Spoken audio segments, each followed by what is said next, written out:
This is in Arizona? This is in Arizona. And this really rich guy, he's a, what is it? He's a Rothschild. A Rothschild. He bought this town of Felicity and named it after his wife, Felicity. Wait, is this real? Who we think we ran into. Can we make sure that this is real? We visited it. Go for tours of this place. Oh, we did a tour.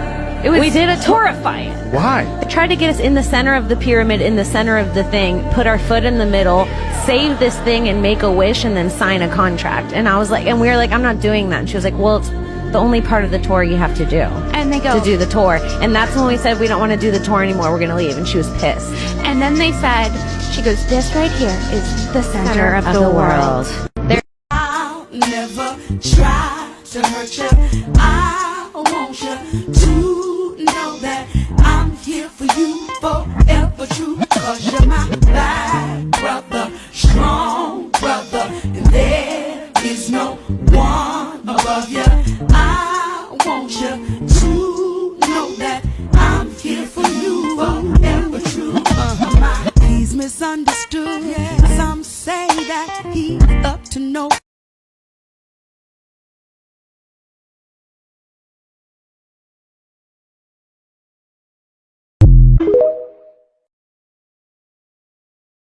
I just asked them if they know that the black people are the real Jews. Do y'all know that? Yeah, black people are the real Jews, yeah. So, because a lot, we don't know.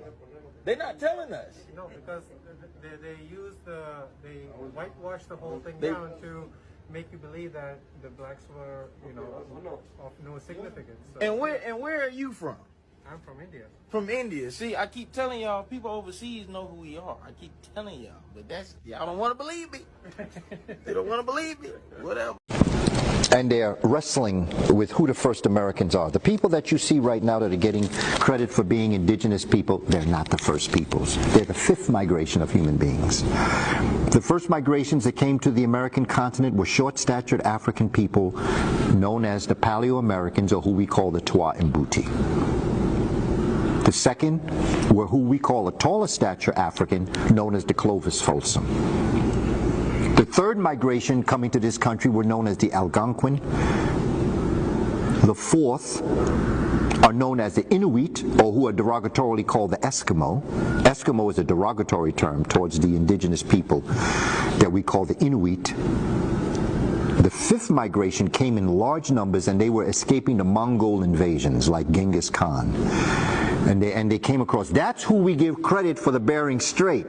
The first Africans that came to America came from Africa to America. Give out a money ritual. I know all y'all need money. But some people already know this ritual. A simple ritual, the Legba ritual. You go to a crossroad on a Monday. 4 corners, what a crossroad is, 4 corners. You take 4 pennies, you put on each corner. Right? Put on each corner. Then you ask a legba for what? Financial lead or financial gain. And it takes about a week, but you will get that money. You understand what I'm saying? That's only in dire straits. But that's what you do. You go to that crossroad and put 4 pennies. And remember, it's the God of legba. My money and I need it now. It's my money and I need it now. It's my money and I need it now! It's my money and I need it now! It's my money and I need it now! It's your money. Use it when you need it. Die for knowledge.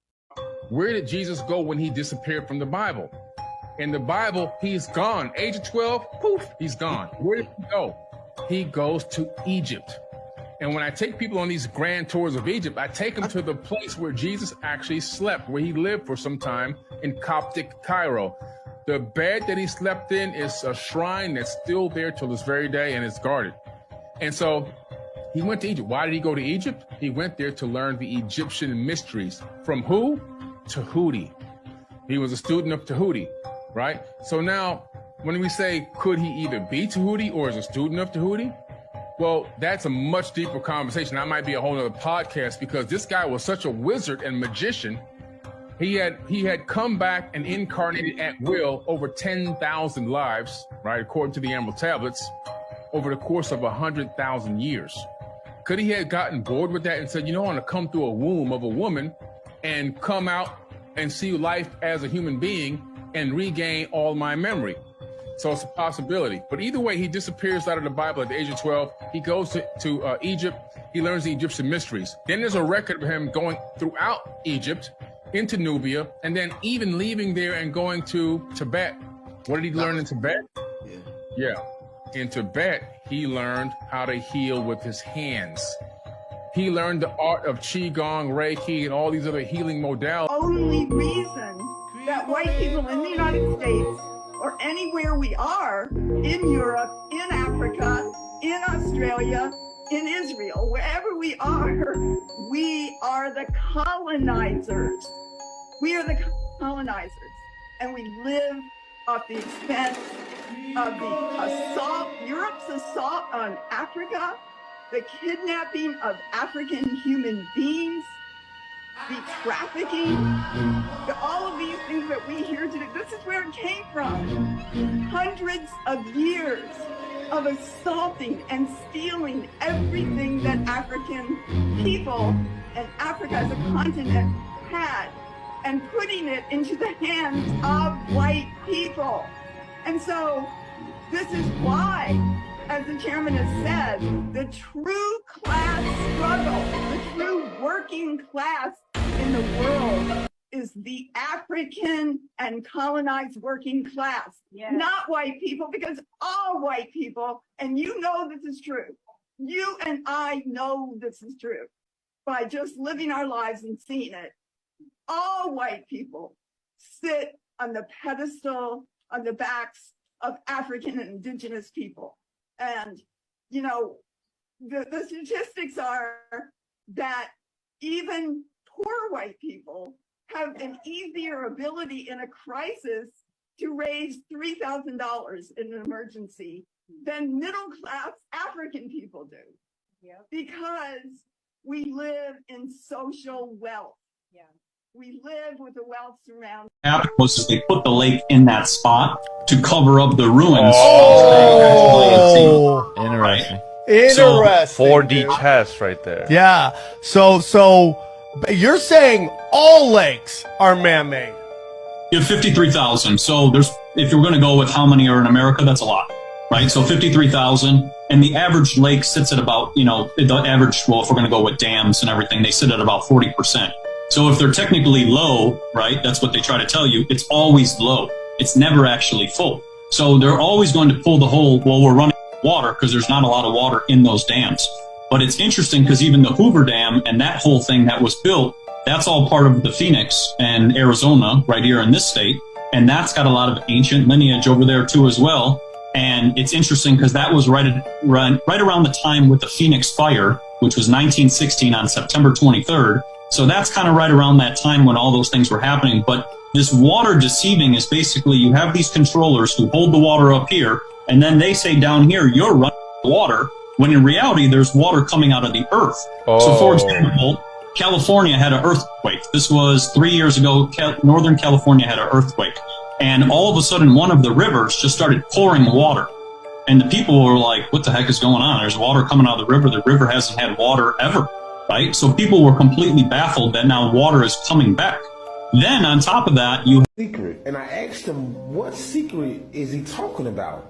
He said, yes, America is Egypt. He was like, that's what the Seminole War was about, the Louisiana Purchase was about. And he was like, look up this map. It's called Tamari. And he said, y'all, it's Tamarikans. So I went to look up at the map, right? And I was amazed he was right. He was like, that's y'all true nationality.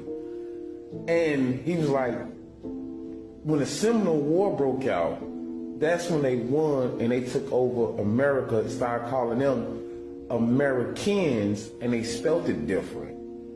And the Bible is based upon y'all. All pastors know this, Freemasonry know this, everybody know this. Pyramid on the Nile and Northeast Africa doesn't have stair steps going up it. It doesn't have temples on top of its summits. They could not go and break through the boat on the temples atop those great pyramids. There are none there.